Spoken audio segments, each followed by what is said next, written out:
Hola, ¿cómo están? Esperamos que muy bien. Mi nombre es Federico y en el video de hoy vamos a ver todo lo relativo a foros en Moodle. Vamos a ver básicamente qué distintos tipos de foros existen, cómo configurarlos y para qué conviene usar cada uno de estos tipos de foros. Los foros son una parte muy importante en Moodle porque son el elemento principal que nos permite interactuar de manera pública entre alumnos y docentes. Entonces, un aula tiene que tener algún tipo de foro para que podamos interactuar y comunicarnos. Vamos a meternos en la computadora ahora para ver exactamente cómo crear los foros, cómo configurarlos y cuáles son estos tipos que mencionábamos.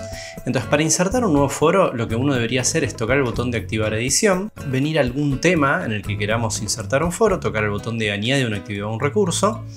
Nos salen todas estas actividades, podemos elegir la actividad foro. Acá tenemos un texto descriptivo que nos dice qué es un foro, para qué sirve.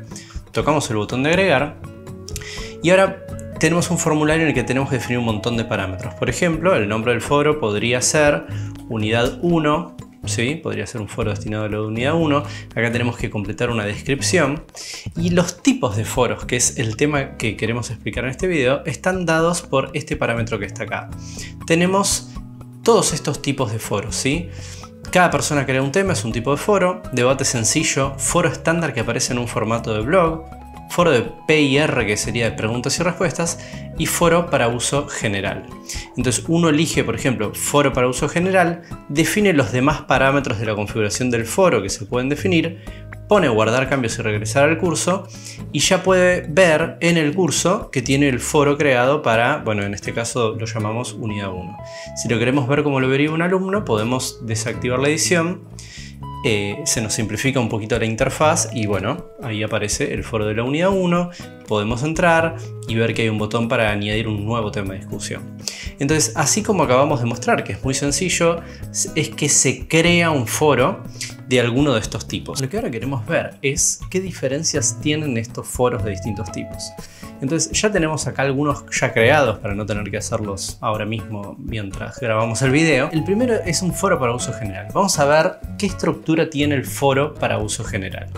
Si entramos ahí, vamos a encontrar, bueno, escribimos una descripción nosotros. Si entramos entonces en el foro para uso general, vemos que dice que cualquier usuario, docente o alumno puede crear nuevos temas o hilos de discusión. Veamos qué significa esto. Yo acá estoy con perfil de docente y veo que hay un botón que dice añadir un nuevo tema de discusión. Entonces, yo puedo tocar ese botón, puedo poner un asunto, puedo decir aclaración sobre tal tema, por ejemplo, y puedo escribir un mensaje, ¿sí? Puedo después adjuntar algún archivo si lo deseo y toco el botón de enviar al foro. Eso entonces se refleja de la siguiente manera. Vemos que hay un nuevo tema de discusión comenzado por el usuario, que en este caso es Federico Gómez. Si tocamos en este link que dice aclaración sobre tal tema, que sería el título o el asunto sobre la publicación, ingresamos a la publicación que nosotros hicimos, donde, bueno, básicamente no escribí nada, puse el texto mensaje. Pero, ¿cómo ve las cosas un estudiante? Vamos a verlo desde el punto de vista de un estudiante. Ahora estamos con perfil de estudiante. Si entramos en el foro para uso general, vemos que el estudiante la verdad que ve las cosas súper similares, ¿no? Puede añadir un nuevo tema de discusión, puede entrar en los otros temas de discusión y leerlos y contestar. Y si él quiere puede tocar este botón y puede introducir una pregunta, puede decir pregunta sobre tal tema, ¿sí? Y puede acá escribir su pregunta y lo puede enviar al foro. Entonces, básicamente lo que estamos diciendo es que cualquier usuario puede crear nuevos temas de discusión. Dentro de cada tema o hilo creado, todos pueden responder y contestar a ese nuevo tema. Cada usuario puede iniciar varios hilos o varios temas de discusión, no tiene una limitación. Entonces por ahí un estudiante puede iniciar una pregunta sobre un ejercicio, pero después tiene otra duda sobre otro ejercicio y crea otra pregunta más, otro tema de discusión, y eso lo puede hacer. Y el caso de uso más clásico, o un caso de uso importante, sería crear un foro de consultas para una cierta unidad. En general, el foro para uso general se crea uno por unidad y se lo usa para que los estudiantes y los docentes puedan publicar temas de discusión, que pueden ser dudas o aclaraciones o explicaciones, y ahí puedan charlar e interactuar. Después teníamos el foro del tipo cada persona plantea un tema. Es un foro que, como dice el nombre, es tal que cada usuario puede plantear un tema de discusión. Entonces, leamos las características que resumimos acá. Tenemos que ahora el docente no puede publicar otro tema, está limitado a un solo tema por usuario. En este ejemplo, el docente, que sería Federico Gómez, publicó un tema y ya no tiene más un botón para publicar otro tema. Entonces, este tipo de foro aporta esta limitación de una sola temática por usuario. Puede ser útil si nosotros queremos que cada alumno haga solamente una publicación en un foro, tipo una tarea o un tipo de respuesta que queremos que sea una sola por cada uno. Ese sería un caso de uso interesante, ¿no? Sí ocurre que las demás personas pueden contestar a ese tema. Entonces yo como docente o también con perfil de alumno puedo entrar en un tema planteado por otro y puedo responder a lo que sea que el alumno escribió. Entonces, hasta acá tenemos que el foro general deja a todos los usuarios plantear tantos temas como quieran, y el foro, cada persona plantea un tema, aporta una limitación, que es que cada usuario va a plantear un solo tema y no más que eso. Después tenemos el foro de debate sencillo. La diferencia que tiene el foro de debate sencillo es que solo el docente puede plantear una publicación inicial, ¿sí? Por ejemplo, ingresamos en este foro de debate sencillo y vemos que el docente hizo una publicación inicial y los alumnos no pueden hacer publicaciones de nuevos temas. Entonces es debate sencillo porque se trata de un solo tema y los alumnos lo que sí pueden hacer es responder a esa publicación inicial del docente. Los alumnos también pueden leer todas las intervenciones de sus compañeros. Un caso de uso sería, por ejemplo, que el docente escriba una pregunta o plantee un problema y le pida a los estudiantes que respondan sobre esa única temática. Pero sirve para centrar la discusión en una única publicación o una única temática que el docente determine. Después tenemos el foro estándar, que aparece en formato de blog. Ese era otro de los tipos de foros.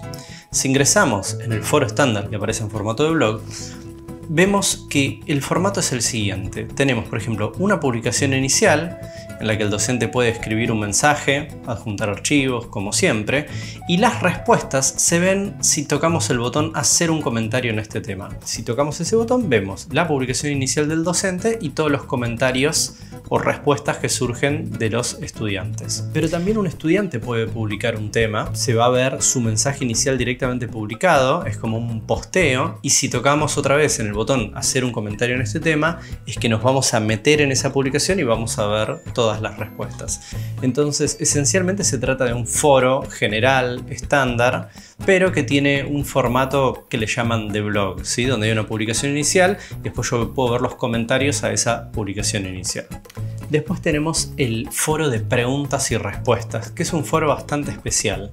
Vamos a ingresar en el foro de preguntas y respuestas que ya habíamos creado, y acá estamos con el perfil de docente y vemos que hay un botón de agregar una nueva pregunta. Entonces el docente puede agregar temas o preguntas a estos foros de preguntas y respuestas, pero si lo miramos desde el punto de vista de un estudiante, vemos que el estudiante no tiene un botón para agregar preguntas. Lo único que puede hacer el estudiante es ingresar en los temas o preguntas creados por el docente y sí tiene un botón de responder, ¿sí? Puede responder a esas preguntas del docente. Con una peculiaridad: el docente va a publicar una pregunta y los estudiantes solo van a poder ver las respuestas de sus compañeros si ellos mismos respondieron. Si no, no van a poder ver las respuestas. Entonces, un caso de uso interesante es si un docente quiere pedirles un ejercicio o que resuelvan algún tipo de problema, pero no quiere que vean las respuestas de los demás hasta que ellos mismos hayan entregado la propia. Este puede ser un foro que es interesante para ese uso, ¿no? Hay un foro particular que sale de las categorías que vimos recién, que es el foro de novedades. Es un foro que se crea automáticamente cuando uno crea un curso en Moodle y no permite que los alumnos publiquen temas o respuestas en ese foro. Es un foro para comunicación unidireccional. Solamente el docente escribe y los alumnos reciben la información. Además, la suscripción al foro de novedades por default está configurada como forzosa. Esto quiere decir que a todos los estudiantes forzosamente les va a llegar una notificación a su mail de todo lo que se publique en este foro. El caso de uso principal es para comunicar información organizativa, fechas de exámenes o de trabajos, dar inicio a unidades y temas por el estilo. Hay un tipo de foro del que no hablamos todavía que puede ser importante, que sería un foro de comunicación totalmente general entre los estudiantes de temas que pueden no ser académicos o sí serlo, pero como un foro más libre, un lugar donde hablar de lo que quieran, pasarse datos de contactos, contarse información que les pueda resultar interesante sobre la facultad o que no tenga nada que ver con la facultad. Esos tipos de foros se llaman en general cafetería o sala común y son foros que en general se dejan libres para que los estudiantes puedan hablar de lo que sea que quieran hablar.